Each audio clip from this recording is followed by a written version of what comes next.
Peri engineering, arts and science, pharmacy, nursing மற்றும் physiotherapy கல்லூரிகள் சென்னை இந்தியாவில் சிறந்த உள்கட்டமைப்பு கொண்ட கல்லூரிகளில் ஒன்று. 100% வேலை வாய்ப்பினை உறுதி செய்யும் சாதனை. ஆயிரக்கணக்கான பிற கல்லூரி மாணவர்களுக்கும் வேலை தந்த பெருமை. பெரி, எங்கள் கண்களில் உங்கள் கனவுகள். பிப்ரவரி 14 திருச்சியில் தமிழக பாஜகவின் மிக பிரம்மாண்டமான ப்ரொஃபஷனல் கனெக்ட் தொழில்துறை வல்லுநர் பிரிவு நிகழ்ச்சியில் பாஜக தலைவர்கள், துறைசார் வல்லுநர்கள் பங்கேற்று பேசுகிறார்கள். பங்கேற்க QR கோடில் பதிவு செய்க. நேர்களே வணக்கம், இது சாணக்யா. நீங்கள் பார்த்து கொண்டிருப்பது 7 சென்ஸ். தொடர்ந்து ஒவ்வொரு நாளும் ஒவ்வொரு முக்கிய செய்திகள் அன்றைய நாளுடைய சமப்பாக நாம் பார்த்து வருகிறோம். அந்த வகையில் இன்னைக்கு ரொம்ப முக்கியமானதாக இருக்கிறது. யார் எந்த கூட்டணியில் வருவாங்களா மாட்டாங்களா, வரத்துக்கு வாய்ப்பு இருக்கா, ஏதாவது அறிகுறி இருக்கா அப்படின்னு சந்திரமுகி பண்ணியில் யார் எந்த கூட்டணிக்கு வருவாங்க அப்படின்றது அது தொடங்கி கூட்டணி ஆட்சி வருவதற்கு வாய்ப்பு இருக்கா, அறிகுறி இருக்கா அப்படின்றது வரைக்கும் ஏகப்பட்ட கேள்விகள், ஹேஷியங்கள், கணக்குகள் போய்கொண்டிருக்கிறது. இப்படி இருக்க என்ன இருக்கிறது யதார்த்தம் அப்படின்ட்டு இந்த விவாதங்களை இன்னைக்கு நம்ம மேற்கொள்ள இருக்கிறோம். மீண்டும் நமது ஆசிரியர் அவர்கள் இணைந்திருக்கிறார். வணக்கம் சார். இன்னைக்கு 7 சென்ஸில் ஸ்டார்டிங்லேயே ஆரம்பிப்பது ஆழம் பார்க்கிறதா திமுக அப்படின்னு திரு ராஜகண்ணப்பன் மூலிமா ஆரம்பிக்கலாம் நினைக்கிறோம். ராஜகண்ணப்பன் அவர்கள் சீரீஸ் ஆஃப் ஸ்டேட்மெண்ட்ஸ் கொடுத்துட்ருக்காரு. மேடை ஏறுறாரு, பேட்டி கொடுக்குறாரு, பூதத்தை கிளப்புறாரு, ரிப்பீட் அப்படின்ற மாதிரி அடுத்தடுத்து வந்துட்டு இருக்கிறது. இப்போ பார்த்தோன்னா சமீபத்தில் அவர் காங்கிரஸை வெம்பெழுத்ததை பார்த்தோம், தேமுதிக வெம்பெழுத்ததை பார்க்குறோம். தேமுதிக ஒரு கட்சியா அப்படின்னு கேட்டார். காங்கிரஸ் வந்தால் வரட்டும், போனால் போட்டோம், அதெல்லாம் முதல்ல பார்த்துப்பாரு, கூட்டணியெல்லாம் நம்பிட்டு இருந்தா நம்ம கட்சி நடத்தவா முடியும் அப்படின்றாரு. திரு ராஜகண்ணப்பன் இன்னைக்கு பேசுறாரு. அன்னைக்கு பேட்டியில திரு RS பாரதி அவங்க தேர்தல் இப்படி தானங்க பண்ணுவாங்க அப்படின்னு சொல்லியிருந்தாரு. பெரியசாமி சொல்றாரு அதெல்லாம் கிடையாதுன்றதுல, கூட்டணி ஆட்சியெல்லாம் கிடையாது அப்படின்றத உறுதியாக இருக்கிறார் முதல்வர் அப்படின்னு அவர் தான் பிள்ளையார் சொல்லி போட்டார். இவர்கள் மூலமாக ஆழம் பார்க்கிறதா திமுக அப்படின்னா திரு மாணிக் தாக்கூர் மூலமா காங்கிரஸ் ஆழம் பார்த்ததா, செல்வி ஜோதிமணி மூலமா பார்த்ததா, கிரீஷ் சோடங்கர் ஆழம் பார்க்கறதுக்கு அனுப்பப்பட்டவரா, பிரவீன் சக்கரவர்த்தி ஆழம் பார்க்கறது தான் போனாரா? அவரவர் கட்சியை வளர்க்கறதுக்கான விஷயம் பார்க்குறாங்க.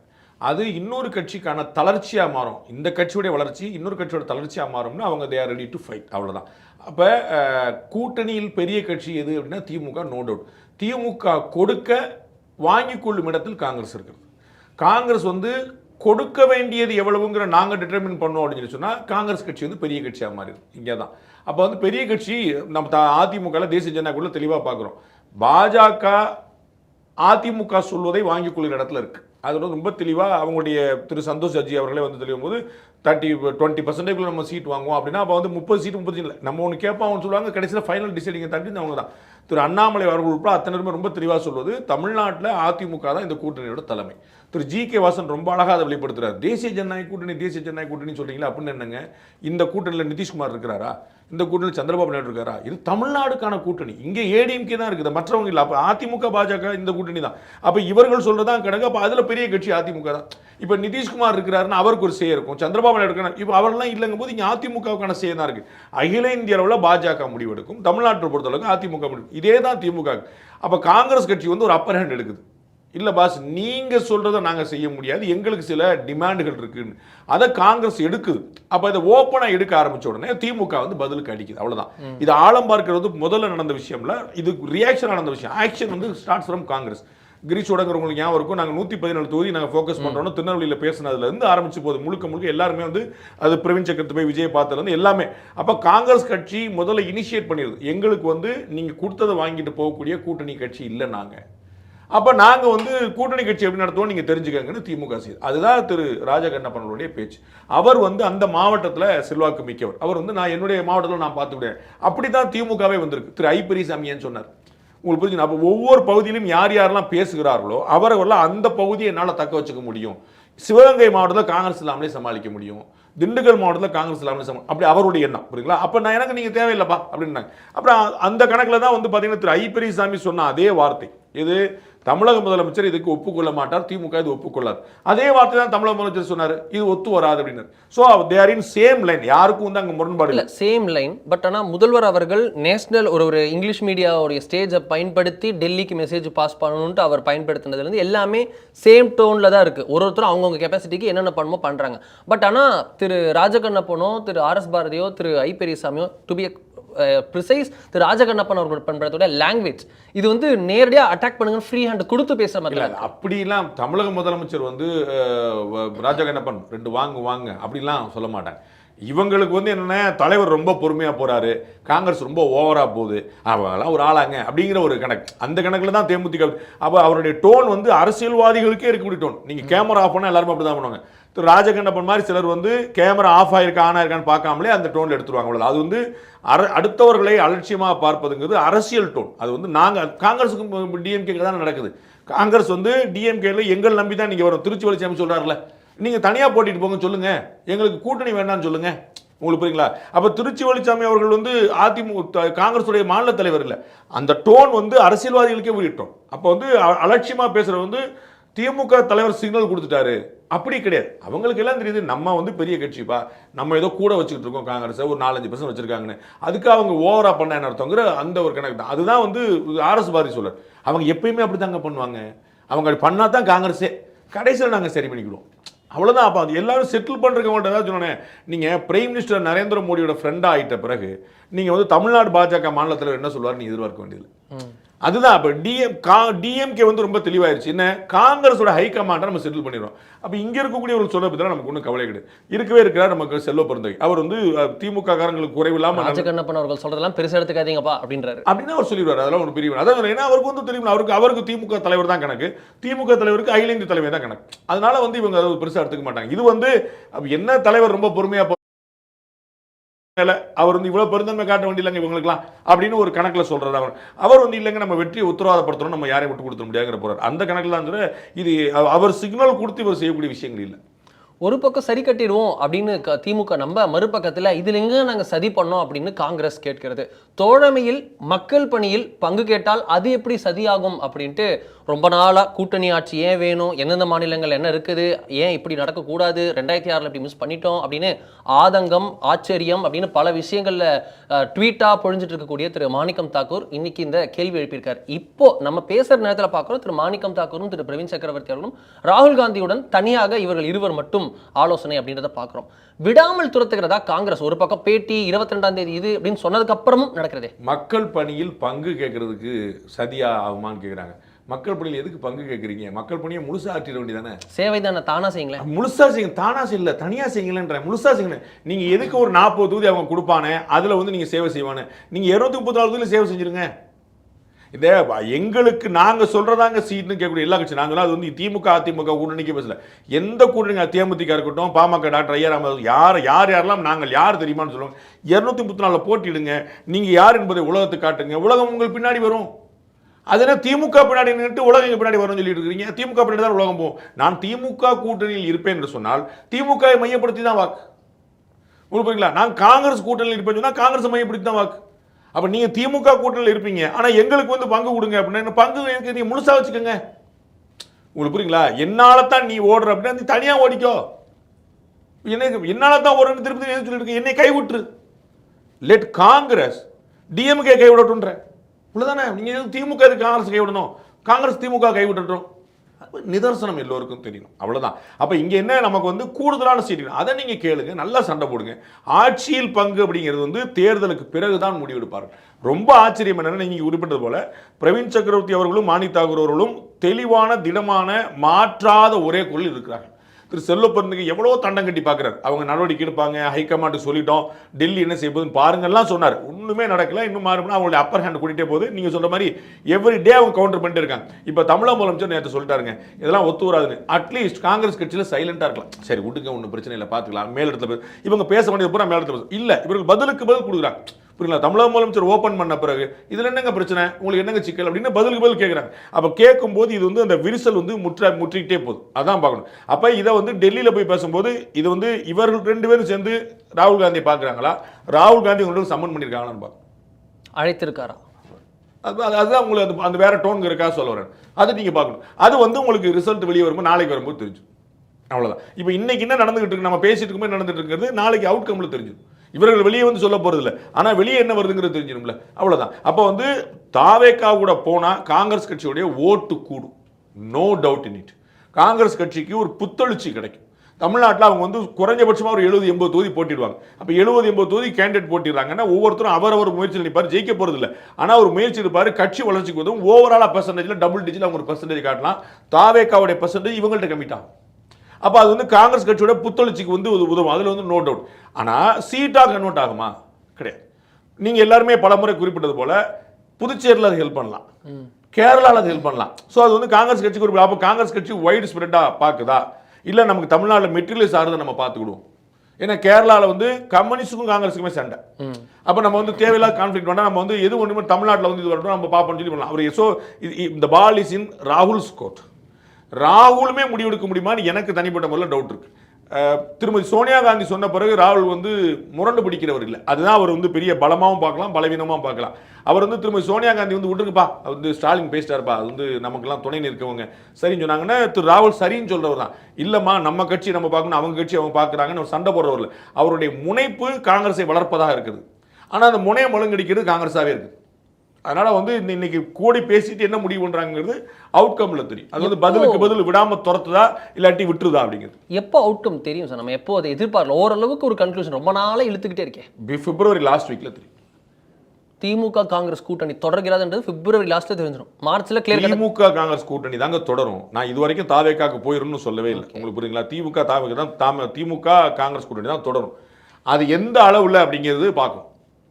நீங்கள் வந்து மாறி மாறி மாறி மாறி கத்தியை வந்து கீசிட்டே இருக்கும்போது ஏதாவது ஒன்று காயம் படுதா அப்படிங்கிறத நீங்கள் பார்க்கணும். ரெண்டு பேரும் கத்தி வீசுறாங்கிறது கண்ணோட பார்க்குறோமே, அது வந்து செட்டில் ஆகிருந்தான் நான் நினைக்கிறேன். அவங்க வந்து மான் கரா தேவா மாதிரி எல்லாம் நம்மளாம் ஒரு தாய் மக்கள் அப்படின்னு செட்டில் ஆகிறதுக்கான வாய்ப்புகள் இருக்குது. அதுதான் அதிகமாக இருக்குது. அது வந்து இன்னைக்கு வந்து உங்களுக்கு ஃபைனலாக தெரிஞ்சிடும். திரு ராகுல் காந்தி சந்திச்ச பிறகு இவர்கள் வெளியில் என்ன அவுட்கம் கொடுக்குறாங்கன்னு பார்க்கணும். இந்த ரெண்டு பேருமே திமுக கூட்டணி அதிருப்தி குரல்களை கொடுத்துருந்தவங்க, தங்களுக்கு வந்து லைன் ஷேர் வேணும்னு சொல்லி கேட்டுருக்கிறவங்க. அப்போ லைன் ஷேர் இல்லாட்டாலும் ஒரு டிக்னிஃபைடான ஒரு ஷேராக வேணும்னு சொல்லி கேட்குறவங்க. அப்போ வந்து ராகுல் காந்தி கூட்டு வேண்டாம்ப்பா விடுப்பா அப்படின்னு சொல்லி சொல்கிறாரா, இல்லாட்டி விடாதீங்க துரத்துங்கன்னு சொல்லி சொல்கிறாரா அப்படிங்கிறத நாளைக்கு தெரியும். கூட்டணியில் வந்து என்ன பொசிஷன் அப்படிங்கிறது 22ஆம் தேதி பேச்சுவார்த்தை சொல்லியிருக்காங்க. பேச்சுவார்த்தை குழுவே அமைக்க போகிறாங்க. ஸோ குழு அமைச்ச பிறகு பேச்சுவார்த்தைக்கான நாள் குறிப்பாங்க. ஸோ அது பிப்ரவரி எண்டுன்னு சொன்னேன். 7 தலைமுறைகள் பாரம்பரியமிக்க ஒரே சித்த மருத்துவ ஸ்தாபனம் சேலம் சிவராஜ் சித்த வைத்தியசாலை. இப்பொழுது சேலம், ஈரோடு, சென்னை, ஹொசூர், திருப்பத்தூரில் தினசரி மருத்துவரை சந்திக்கலாம். தொடர்புக்கு 9842722500.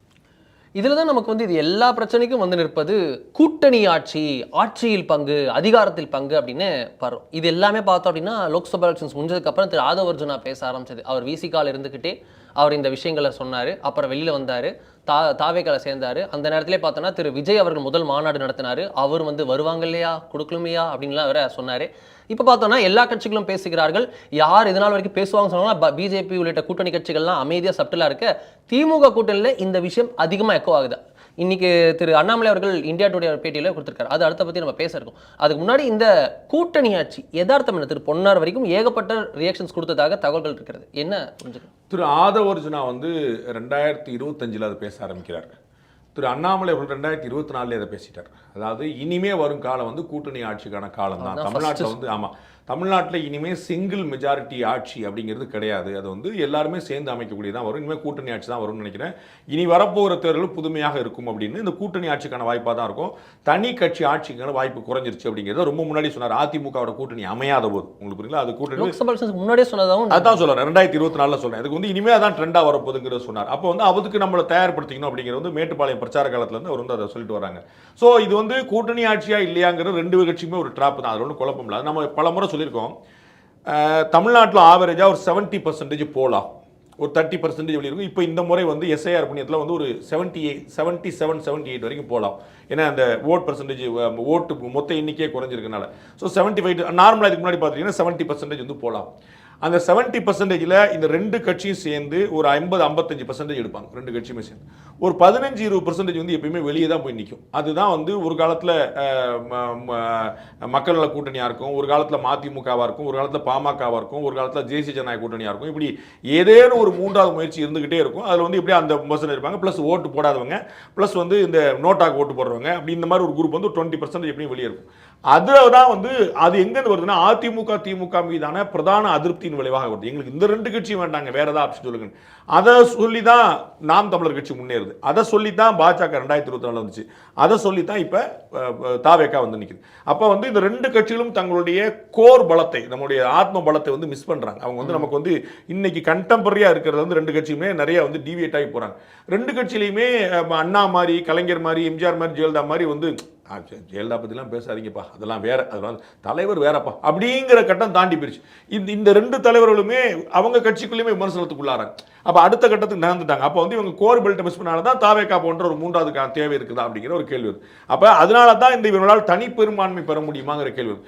அவர்கள் நம்புகிறார்கள் இல்லை அப்படின்னு. நம்ம திமுக வந்து இல்லைங்க சரி வராது. திமுக வந்து நிறைய தோல்வியை பார்த்துட்டு 2006-11 முழுமை பெறாத, அவங்க முழு அதிகாரம் இல்லாமல் 118 வரைக்கும் இல்லாமலே அவங்க சமாளிச்சாங்க. கடைசி 96 சீட்ஸ் தான். ஆமா. சோ வந்து 99 வரைக்கும் போனாங்க. பை எலெக்ஷன்லாம் வந்து போய் வந்து 100ங்கிற அதுவும் அந்த ஃபுல் எலெக்ஷன்ஸ்ல அலையன்ஸா 163 எடுத்தாங்க.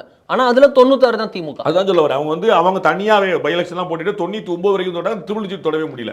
ஒரு 20 சீட் வரைக்கும் கடைசி வரைக்கும் ஷார்டேஜ்ல தான் இருந்துட்டே இருந்துச்சு. அதனால தான் வந்து கூட்டணி ஆட்சி கேட்டபோது நாங்கள் மற்றவங்களை வச்சு சமாளிச்சுக்கணும் அப்படிங்கிற ஒரு எண்ணத்தில் இருந்தாங்க. ஸோ வந்து திமுகவும் அதிமுகவும் இன்னைக்கு நீங்கள் எவ்வளோதான் துரத்தினாலும் அது வந்து இடியாப்ப சிக்கலுங்கிற அளவுக்கு மாறல. ஏன்னா இவர்களால் நம்பர் 1 நம்பர் 2 பொசிஷனில் வந்து வேற யாரும் இல்லை, பக்கத்துல நெருங்கின பக்கத்தில் கூட இல்லை, ஃபேர் டிஸ்டன்ஸ் தான் இருக்கிறாங்க. அதனால கூட்டணி ஆட்சி பற்றி பேச்சு அதிகமாக எழுந்திருக்கு. அதற்கான தேவையும் இருக்கலாம். ஆனால் தேர்தலுக்கு பிறகுதான் கவுண்ட் ரிசல்ட் வந்த பிறகு எவ்வளோ நம்பர் வந்திருக்குங்கிற பார்த்துட்டு இவங்க முடிவெடுப்பாங்க. அந்த இடத்துல தான் திமுகவும் இருக்குது, அந்த இடத்துல அதிமுகவும் இருக்குது.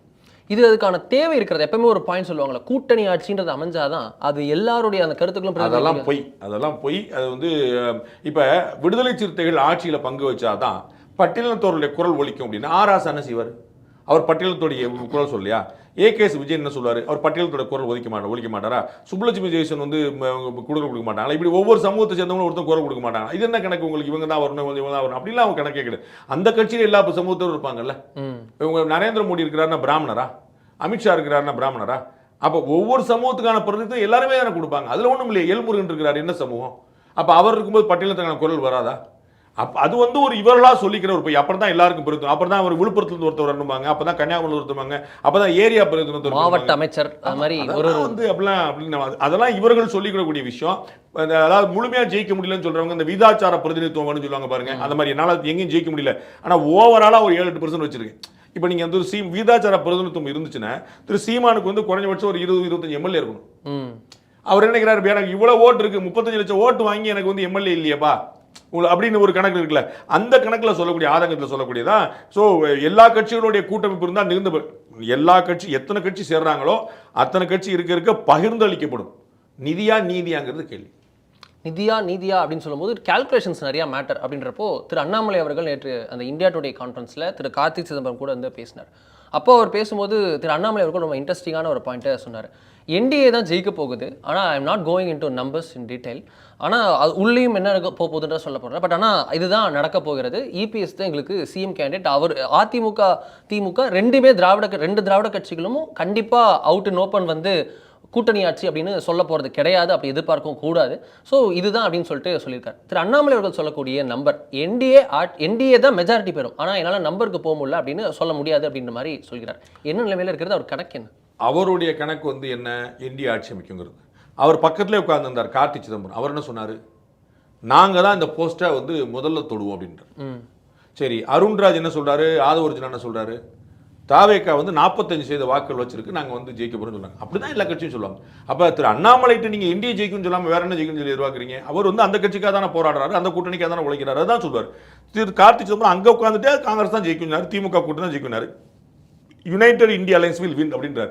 we will cross the post அப்படின்றார். அந்த யுனைடெட் அழுத்திக்கணும் நம்ம. அது அவசியம் இல்லை.